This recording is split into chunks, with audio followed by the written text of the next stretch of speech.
Thank you so much. My name is François Hortalot-Magnier. I am the Dean of London Business School, and I am so happy that so many of you are here with us tonight. Thank you for coming. You know that? Thank you. Yes, to all of you. At London Business School, we care deeply about having a profound impact on the way the world does business and on the way business impacts the world. The Wheeler Institute, besides funding research and funding this learning, also dedicates funding to organizing events like tonight. Public events that are happening here on campus at LBS and then on the net as well, thanks to technology.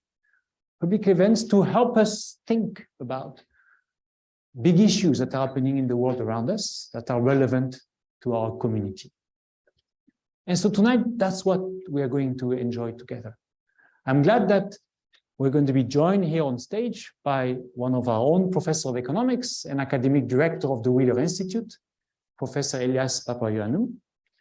And then another professor of economics coming from an institution well known to all of you, Sciences Po in Paris, Sergei Guriev, who is also the provost there at Sciences Po in Paris. And so please join me in welcoming them to the stage.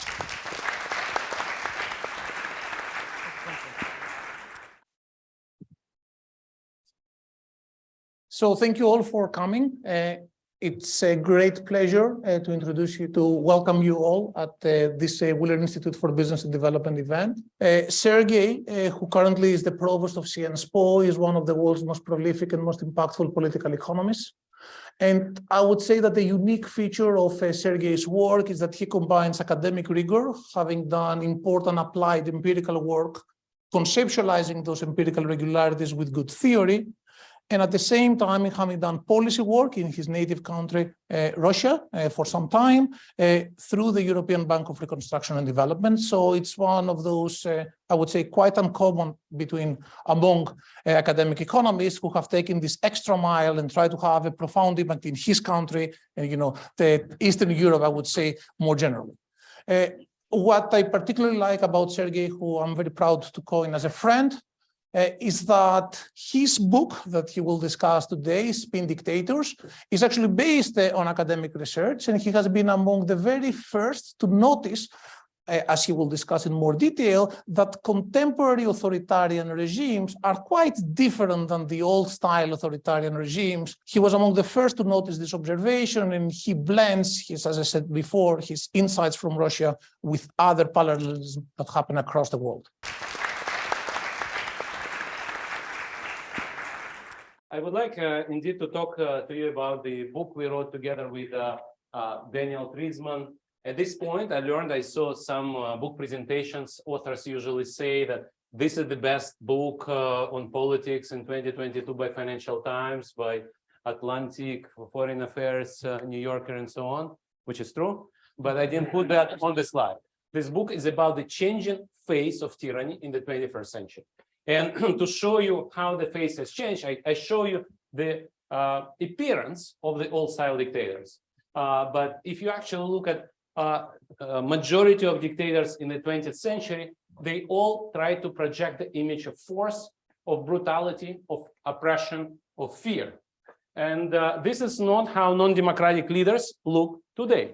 So today we see leaders who are non-democratic leaders, yet they put on business suits, they travel to Davos, they give speeches in business schools, they talk to Western investors, they bring investment into their own countries, but yet they are non-democratic leaders. Their goal is not to give up power if they are voted out of the office. Their goal is to concentrate power, eliminate political competition, but do that without open repression. The main difference between the old-style dictators and the new-style dictators is that the new-style dictators pretend to be Democrats.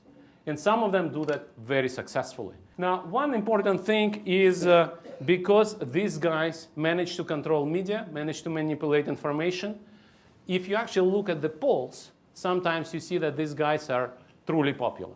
One takeaway you want to learn from today's lecture is majority of today's dictatorships are not based on repression, or at least not on open repression, but on manipulation of information. And this manipulation wants to send a message that the leader is popular and competent. It's not a grand ideology that these people are associating themselves with. It's the message that we are maybe imperfect, but Democrats. We are maybe not fully competent, but sufficiently competent and definitely better than the alternative. So that's the idea this message is based on. If you take all non-democratic regimes around the world and look at them by decade at which they came to power, there is a very clear qualitative shift in the last few decades. Previously, fear dictatorships, dictatorships based on open repression, were the dominating model. And now the dominating model, the majority of non-democratic regimes, are actually spin dictators. The main difference is deception versus fear. We show a lot of evidence on this. We show how the model based on large number of political killings, political prisoners, torture, has actually become obsolete. Spin dictators sometimes use violence. Sometimes they need violence to silence their opponents. They also use money to bribe their opponents. But some opponents decline those cooptation offers. And therefore, you need to use targeted censorship or targeted repression. What they do, they conceal evidence of repression. They deny their implication in putting political opponents in prison on political grounds. They deny their implication, their participation in political repression. Previously, dictators were proud of killing people. Now they are concealing this evidence. One other thing is spin dictators don't like to put people in jail on political grounds for long terms. They sometimes use shorter spells, and there is a famous story of Ilya Yashin, who tried to participate in an election in 2019. He was detained 5 times in a row on short spells for, again, non-political crimes and misdemeanors. And whenever he would re-emerge from the prison cell, he would be put in cell back. I should say that these people all run elections. They all have multi-party systems. They manipulate the rules of the elections, and they try to manipulate it in a less overt, less open, less obvious way. And so if you look at the share of regimes that ban opposition candidates outright, it's actually less and less common. This share is coming down. If you look at regimes that impose media bias, eliminate opportunities for the opposition candidates to reach out to the public, that is becoming a tool of choice. Simple statistical analysis shows that the contents of modern dictator speeches is the same as the contents of democratic leader speeches, and significantly different from the fear dictators. Fear dictators talk about violence, enemies, fear. The democratic leaders and spin dictators talk about economy, unemployment, inflation, investment, and public goods provision. So they don't want to project fear. They want to blend into the crowd of democratic leaders. So once again, there is a whole toolkit of selective repression, concealed repression, censorship, allowing some opposition media, but making sure they cannot reach out to broad audience. In some cases, that means that owners of opposition media are co-opted or threatened. And what is very smart, this is what many people don't realize, you can censor information about censorship itself. So people who live in those societies may not realize how unfree their media is because the information about censorship is also censored. The idea of this model is to benefit from globalization, benefit from cross-border investment and trade, benefit from international flows of ideas and technologies. And for that, these people are usually pretend to be, well, they pretend to be Democrats to be able to bring in foreign investment, bring in technology, bring in capital. And for that, they don't close the borders, and they do go to Davos. A lot of scholars, including American sociologist Lipset, about 60 years ago, said eventually modernization, which means the spread of education, growth of middle class should result in democratization. We don't really support this conjecture. Instead, we actually say that modernization does not necessarily lead to democratization. Instead, modernization can transform the old style model into a new style model of dictatorship, because the new model is better suited, almost in a sense of Darwinian evolution. This new breed of dictators is better suited for the modern world without borders, with global media, much more transparent world where it's harder to torture people without the world noticing. And therefore, this model is actually a better fit for today's realities. So the world actually needs to involve educated class. These dictators actually need to engage educated people, because modern economies grow based on knowledge, innovation, and competition. Stalin needed workers to be able to read and write, to work in the industrial factories. Today's dictators need people who can work in IT sector.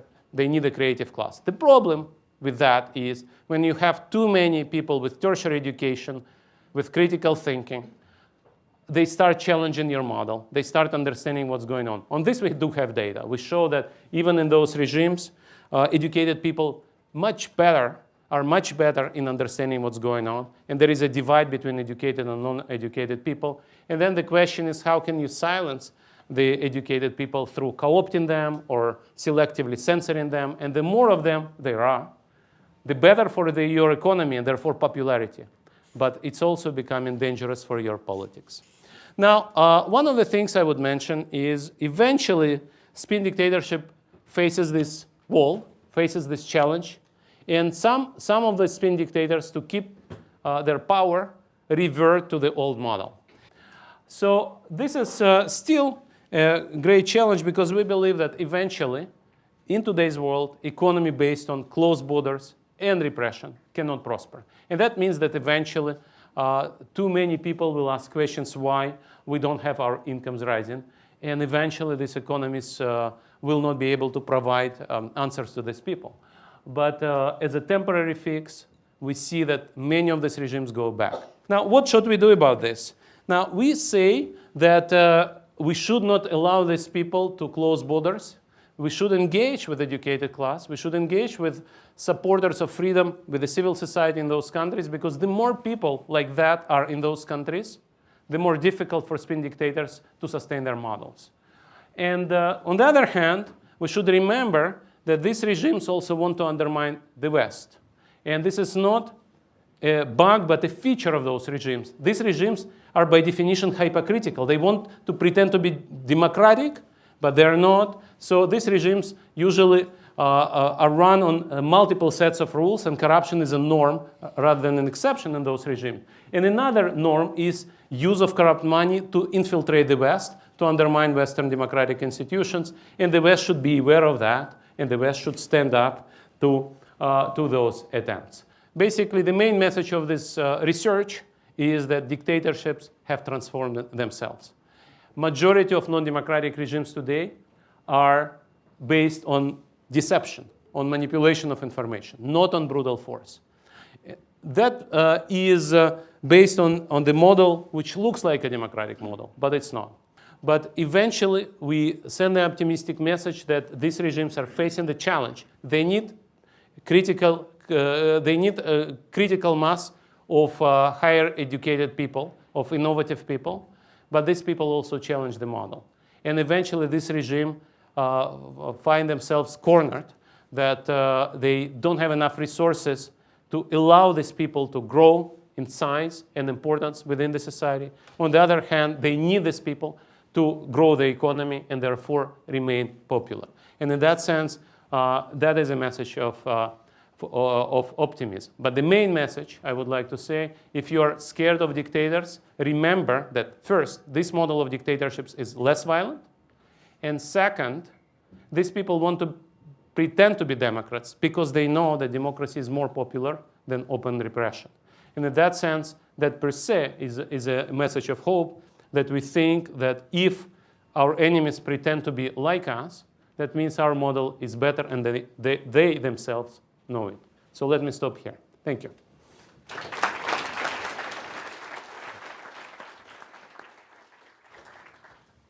We are in a business school. So what are the implications for business of the rise of this type of regimes? So this is an excellent question, and I saw some of you smiled when I mentioned Davos, but this is true. It's very hard to go to Davos and not see people like this. This is in many ways the quintessential feature of those regimes, to mingle with business leaders from the West that can bring jobs, technology, prosperity to those countries with which these dictators can enjoy image of competence and popularity. And so the Western leaders should always think about this issue of adversarial engagement. When they recruit people and educate people who can actually learn meritocratic practices and become, in a sense, new civil society, and therefore convince other people, create new competitive businesses. This is the positive side of the engagement. If you import corrupt practices from those countries back to London, that's actually something you should be watchful about. Again, remember, these regimes want to maintain a narrative that they are like the West. So they bring corrupt money to London, or for that matter, to Berlin. They bribe Western politicians or business people, or lawyers or lobbyists. And if this corruption remains quiet, they benefit from their co-opted colleagues to support them against sanctions, to promote their cooperation with the Western business.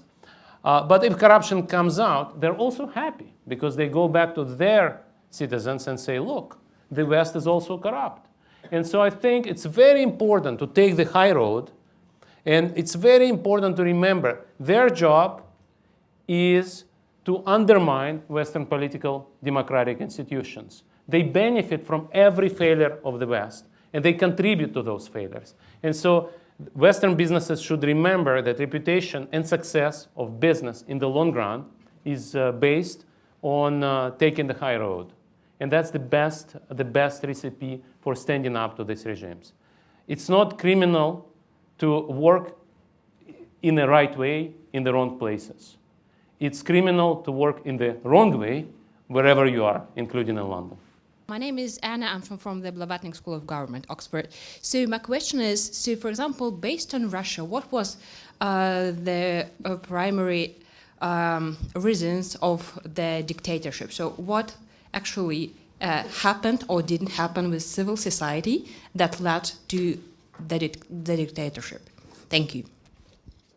So many political leaders want to become dictators. And indeed, the question is, what is wrong with a society that allows them to subvert democratic institutions? And in case of Russia, I think part of that was turbulent epoch of 1990s, when a lot of people actually did not gain from market transition. Elias mentioned my work in the BRD. One of the things we did, we looked at the distributional effects of market transition to the market, and basically, in many post-communist countries, including Russia, the people who benefited from market reforms were a minority, and the nostalgia for giving control of the economy back to the strong leader was there. Bad luck contributed. Russia is an oil exporter. 1990s were a time of low oil prices. 2000s were the time of high oil prices. And this is where luck actually contributed to the rise of popularity of Putin's regime. This is the work my co-author Daniel Trizman has done. He's shown that popularity of Putin in the first 10 years in power was very high, exactly because of economic performance, which was due to luck, which was due to reforms done in the beginning of Putin and before Putin. And this political capital allowed him to do what Trump has not been able to do. Sayan Dorjiev, Gartner IT Consultancy. Sergei Muratovich, thank you very much for the presentation.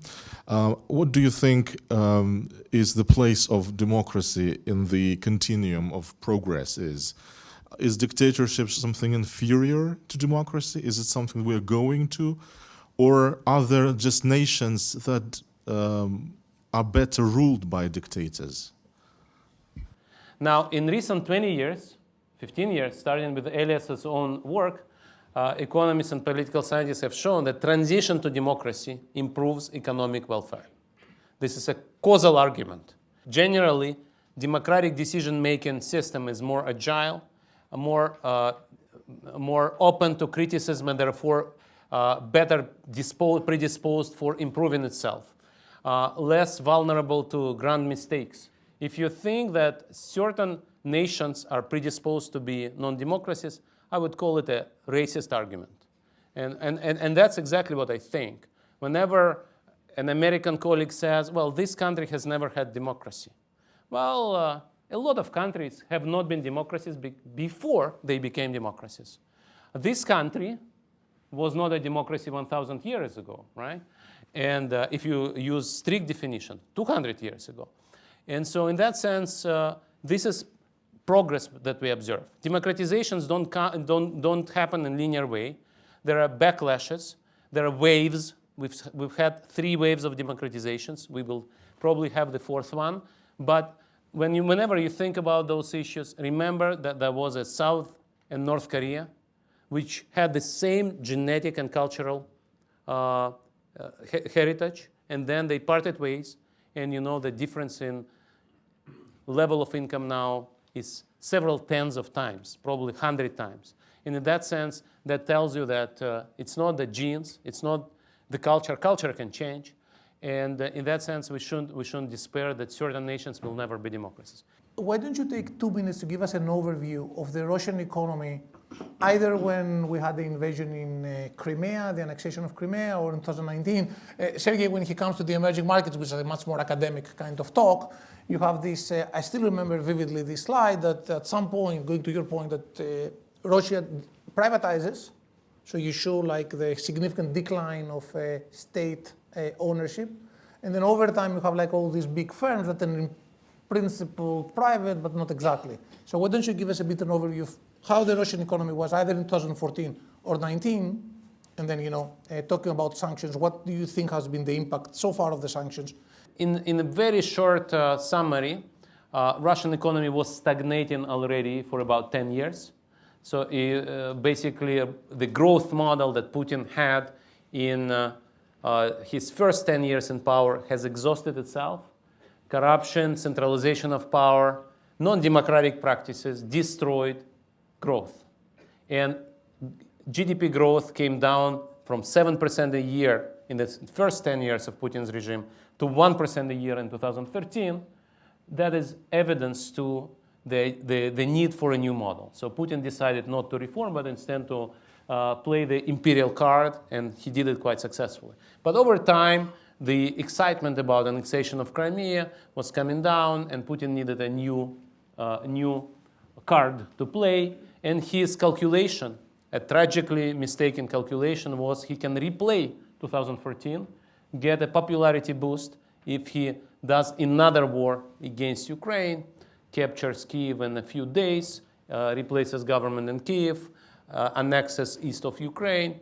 That would boost his popularity again. So he made a mistake because he didn't have enough feedback. Again, this is a lesson for every potential CEO in the room. Encourage feedback. Encourage people who don't like you. Encourage people who challenge your views. Because otherwise, well, I hope you don't invade neighboring countries, but otherwise you can make tragic mistakes. Now, what happened to economy? As I said, stagnation was there already, but Russian economy was on recovery from pandemic, so it was projected to grow at 3% per year.